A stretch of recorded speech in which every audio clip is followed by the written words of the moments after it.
Nobody knew the exhausted woman sleeping in seat 8A was actually a highly trained pilot with 8,000 flight hours. When the captain suddenly collapsed and a deadly storm appeared ahead, her secret identity would become the only thing standing between 147 passengers and disaster. Before watching full story, comment below from where you watching. Also like and subscribe for more stories.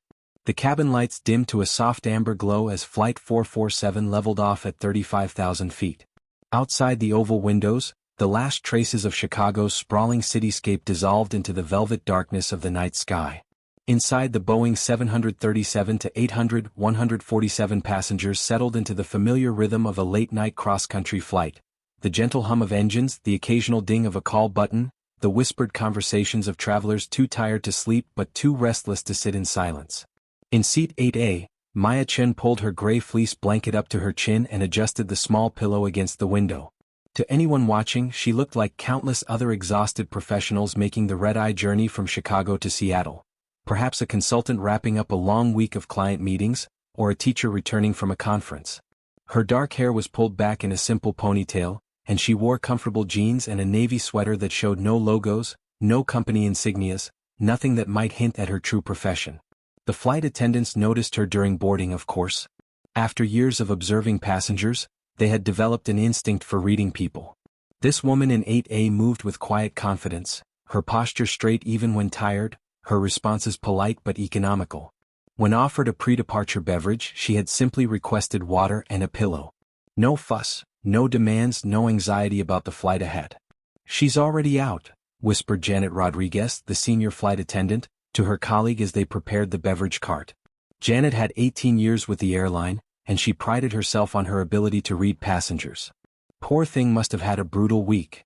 The businessman in 8B, a silver-haired executive in an expensive suit, glanced at Maya with a mixture of envy and concern as he opened his laptop. "Some people can sleep anywhere," he muttered, shaking his head. "I haven't slept on a plane in 20 years. Across the aisle, an elderly couple from Minneapolis spoke in hushed tones about their upcoming visit with grandchildren in Seattle. "She looks like she could be a teacher," the woman whispered, nodding toward Maya. "These young professional women work themselves to exhaustion these days." What none of them knew, what none of them could have possibly guessed, was that the sleeping woman in 8A held secrets that would soon prove invaluable to every soul aboard Flight 447. Maya Chen was far more than she appeared. Beneath the facade of an ordinary passenger lay an extraordinary professional background. She was a commercial airline pilot with over 8,000 flight hours, holder of an airline transport pilot license, the highest level of pilot certification available.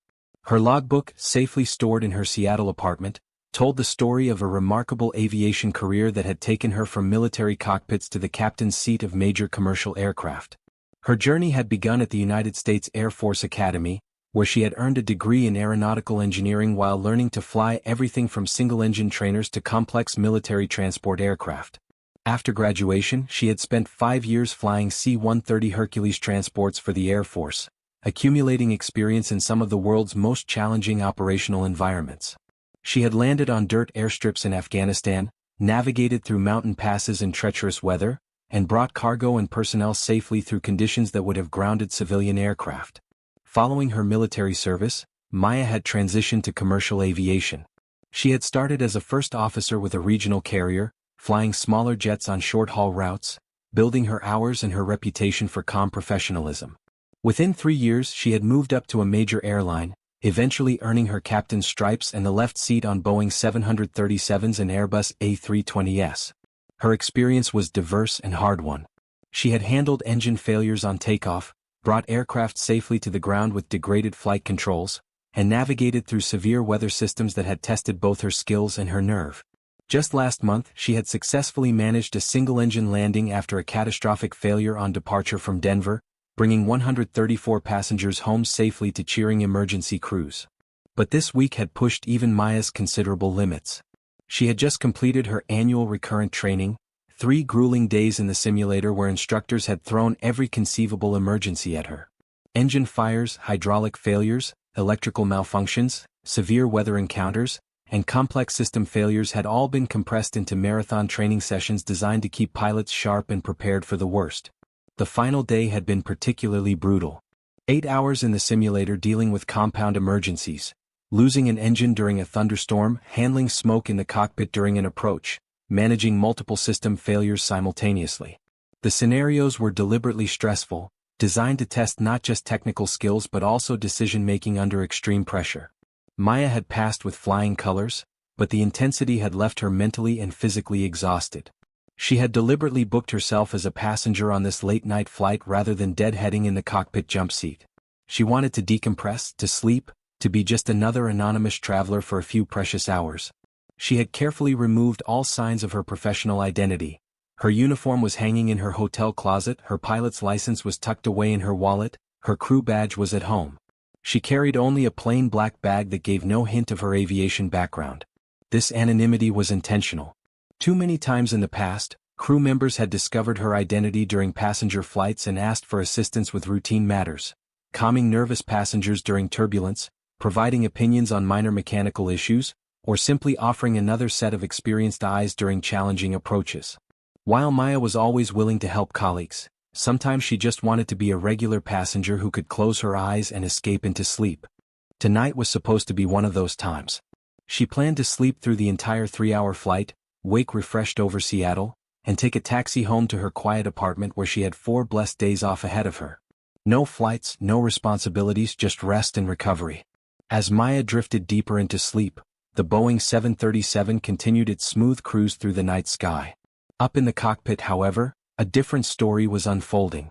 Captain James Morrison, 54 years old with 22 years of commercial flying experience, was feeling increasingly uncomfortable. For the past several weeks, he had been experiencing occasional chest tightness and shortness of breath. Like many pilots approaching retirement, he had been reluctant to see a doctor, worried that any medical issue might affect his first-class medical certificate and end his flying career prematurely. Tonight, the discomfort was more pronounced than usual. Morrison had attributed it to stress and fatigue. He had flown several challenging trips over the past week, dealing with mechanical delays, difficult passengers, and congested airspace. He had taken antacid tablets before the flight and told himself he just needed to get through this trip and then take some time off. Beside him in the right seat, First Officer Lisa Park was conducting her duties with careful attention, but she was feeling a growing sense of unease about the weather ahead. At 29 years old with 2,800 flight hours, Park was a competent and conscientious pilot. But she had less experience than many of her peers with severe weather operations, and the meteorological reports for their route were becoming increasingly concerning.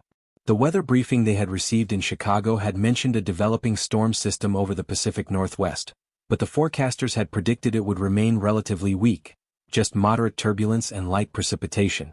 However, the storm was intensifying much more rapidly than predicted. Park watched the weather radar display with growing concern as the yellow and red returns indicating severe weather grew larger and more menacing. "Jim, this system is getting pretty intense," Park said, nodding toward the radar. "Should we request a deviation to the south?" Morrison glanced at the display, then felt another twinge of chest pain that made him wince. "We'll be fine," he said, his voice tight. "Just some weather. We've been through worse." Park wasn't convinced, but she didn't push the issue. Morrison was the captain, and he had far more experience than she did. She trusted his judgment, even as her own instincts told her the storm ahead was more dangerous than he was acknowledging.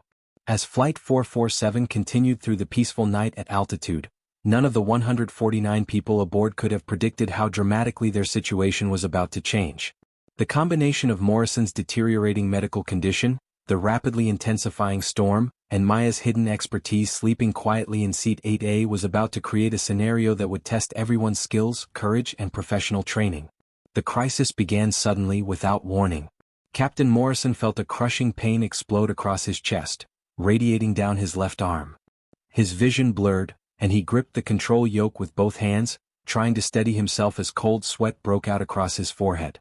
"Lisa?" he gasped, his voice strained and breathless.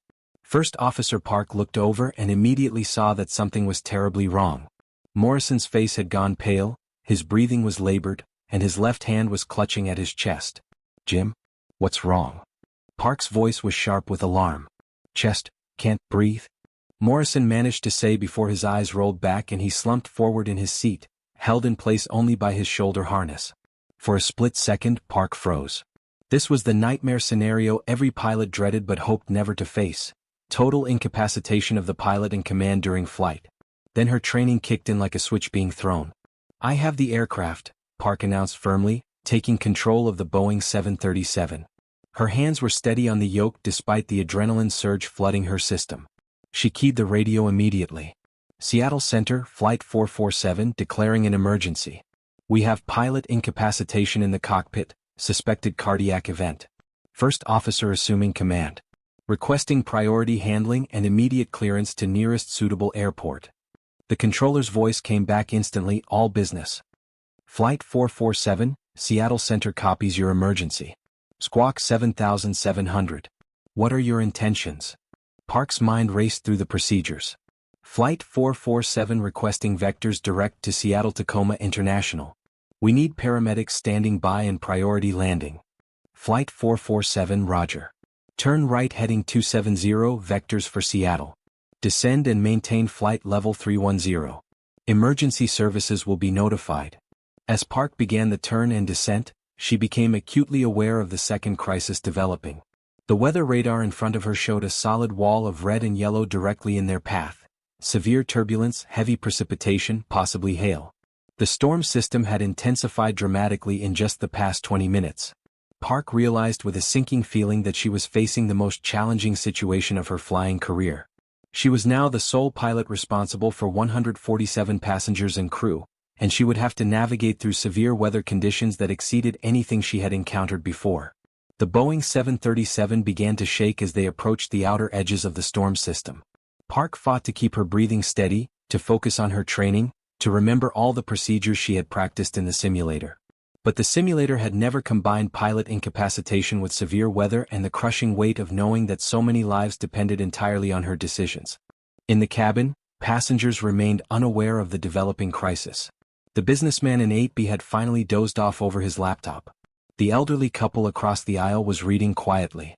Throughout the aircraft, most passengers were either sleeping or absorbed in books and personal entertainment devices. Maya continued to sleep peacefully in seat 8A, her breathing slow and regular as she rested against the window, completely unaware that her skills and experience were about to become desperately needed. Senior Flight Attendant Janet Rodriguez received the emergency call from the cockpit and immediately understood the gravity of the situation. With 18 years of airline experience, she had handled medical emergencies before, but never one involving the pilot in command during challenging flight conditions. Rodriguez moved quickly through the cabin, using hand signals to alert her fellow flight attendants to the situation without alarming passengers. They began quietly securing loose items in the galleys and reviewing their emergency procedures. Rodriguez picked up the interphone and called the cockpit. "How bad is it?" Park's voice was steady but tight with concentration. "Captain Morrison is unconscious. I'm flying single pilot into severe weather. Janet, I could really use help from someone with more experience. Someone who knows emergency procedures and can help me think through the approach." Rodriguez understood immediately. Airlines occasionally carried off-duty pilots as passengers, and in emergency situations, these qualified personnel could provide valuable assistance to the operating crew. It was a long shot but worth trying. "I'll make an announcement," Rodriguez said. "Maybe we'll get lucky." She knew the announcement might cause anxiety among the passengers, but finding qualified help was more important than maintaining the illusion that everything was normal. She had to be specific enough to attract any pilots aboard, but careful enough to avoid creating panic. Rodriguez returned to the forward galley, picked up the intercom handset and took a deep breath. "Ladies and gentlemen, this is your senior flight attendant speaking." Maya was deep in a dream about her first solo flight when the intercom crackled to life. Even in sleep, her pilot's instincts remained alert to any changes in the aircraft's normal sounds and operations. The unusual timing of an announcement during the quiet hours of a red-eye flight caused her subconscious to stir. "We have encountered a medical emergency in the cockpit, and our captain is unable to continue his duties." Maya's eyes snapped open. Years of emergency training had conditioned her to go from deep sleep to full alertness in seconds when she heard certain trigger words. Medical emergency in the cockpit was exactly the kind of announcement that activated her professional instincts. "Our first officer is safely operating the aircraft, but we are also facing challenging weather conditions that require immediate attention. If there are any qualified pilots among our passengers, commercial pilots, military aviators, flight instructors, or anyone with significant aviation experience, please press your call button immediately. We need your assistance to ensure the safety of everyone aboard." Around the cabin, Passengers began to stir and look around nervously. The businessman in 8B sat up straight, his face showing alarm. The elderly couple across the aisle exchanged worried glances. Throughout the aircraft, people began whispering anxiously to their companions. "Medical emergency in the cockpit?" the businessman whispered, his voice tight with anxiety. "What does that mean? Is the pilot okay?" A mother traveling with 2 young children in the row behind leaned forward. "Does this mean we're in danger? Should I wake up my kids?" Maya sat up straight, her mind instantly clearing. She could feel the subtle changes in the aircraft's movement that indicated they were encountering turbulence. Her experienced senses picked up the slight variations in engine sound that suggested the autopilot was working harder to maintain stable flight. These were signs that most passengers would never notice, but to Maya they told a clear story. They were entering rough weather and someone up front needed help badly. She looked around the cabin, scanning for any other passengers who might be showing signs of aviation knowledge. A few people were staring at their phones, though they would find no cellular service at cruising altitude. Others were gripping their armrests as the aircraft encountered the first wisps of turbulence from the approaching storm. Maya's finger hovered over the call button. Part of her wanted to remain anonymous, to let someone else handle the situation. After the exhausting week of recurrent training, she had been looking forward to a quiet trip home as just another passenger. She was tired, both physically and mentally, and the thought of taking on responsibility for 147 lives was daunting. But as she heard the increasing concern in passengers' voices and felt the aircraft's movement becoming more pronounced, she knew she couldn't ignore her professional responsibility. Her years of training, both military and commercial, had prepared her for exactly this type of situation. If there was any way she could help ensure the safety of everyone aboard, she had a duty to respond. The turbulence was getting noticeably stronger now. She could see lightning flashes through the window, indicating they were approaching the severe weather system. Time was running out. She pressed the call button. Rodriguez appeared within seconds as if she had been waiting nearby. "Are you a pilot?" "Yes," Maya replied, already unbuckling her seatbelt. "Commercial airline pilot, 8,000 hours. Military transport experience. Current on Boeing 737 systems."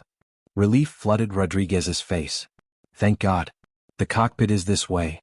As Maya stood, the businessman in 8B stared at her in shock. "You're a pilot? But you've been sleeping this whole time." "I was off duty," Maya said simply, following Rodriguez toward the front of the aircraft. The turbulence was getting worse. Maya had to grip the seatbacks to maintain her balance as they made their way through the cabin. Some passengers were starting to look frightened, and she could hear a child crying several rows back. "What's our exact situation?" Maya asked Rodriguez as they approached the cockpit door. "Captain Morrison collapsed about 10 minutes ago, suspected heart attack. First Officer Park is flying, but she's never handled weather this severe on her own. We're about 50 minutes from Seattle, but there's a major storm system between us and the airport." Maya nodded grimly. She had flown through plenty of severe weather, both in military transports and commercial aircraft. It wasn't easy, but it was manageable with the right approach and calm decision-making. Rodriguez knocked on the cockpit door and announced Maya's arrival. The door opened and Maya got her first look at the situation. Captain Morrison was unconscious in the left seat, his head lolled to one side, held upright only by his shoulder harness. First Officer Park was gripping the controls with both hands as the aircraft bucked through increasingly violent turbulence. Her face was pale but focused, her jaw set with determination. "I'm Maya Chin, commercial pilot," Maya said, moving quickly to the observer's jump seat behind the pilots. "What's your experience level?" "Lisa Park, first officer, 2,800 hours, Park replied without taking her eyes off the instruments. "I've never flown through anything like this as pilot in command. And I've never," her voice caught slightly, "I've never had the captain incapacitate before." "Okay Lisa, you're doing great," Maya said, her voice calm and reassuring as she quickly scanned the instrument panel. Airspeed, altitude, heading, everything looked normal except for the weather radar, which showed an ominous wall of red and yellow directly ahead. "First thing, what's our fuel situation?" "About 40 minutes remaining at current burn rate," Park replied. "Seattle is reporting severe weather too. They might not be able to land us immediately." Maya studied the weather radar display intently, her years of experience helping her read the storm's structure. The system was massive, stretching for hundreds of miles, but she could see patterns in the chaos. Areas where the precipitation was lighter, possible routes through the worst of it. "I see a potential corridor about 30 miles to the south," Maya said, pointing at the display. If we deviate now, we might be able to skirt the worst turbulence and still make it to Seattle with fuel to spare. Are you sure? Park asked, her voice tight with stress. I don't want to make things worse. I've been through storms like this before, both in the military and commercial operations, Maya assured her. The key is not trying to punch through the heaviest cells. We go around. Request a heading change to 180 degrees.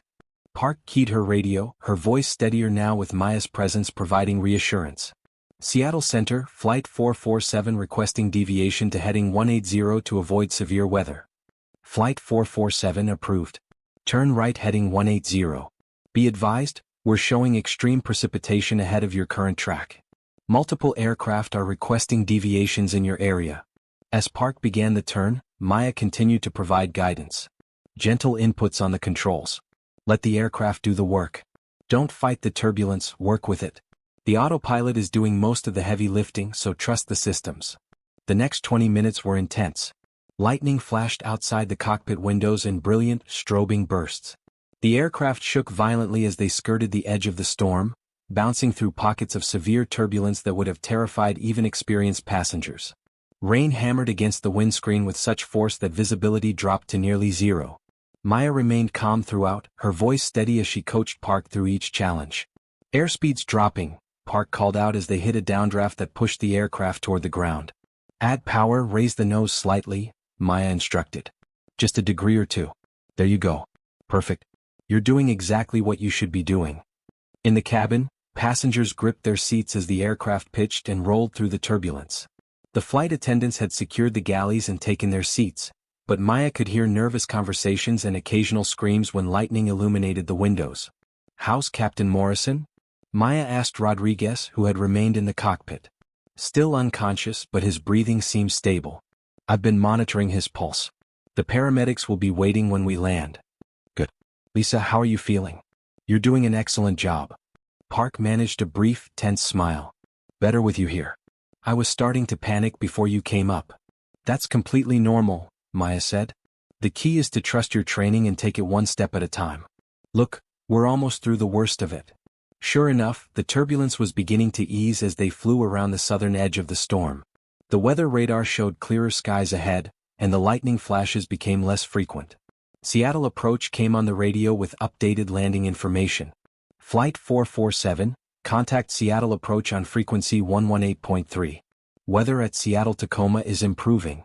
Winds 270 at 15 knots, visibility 5 miles and light rain. Runway 16 left is available. Thank you, Center, Park replied, then switched frequencies.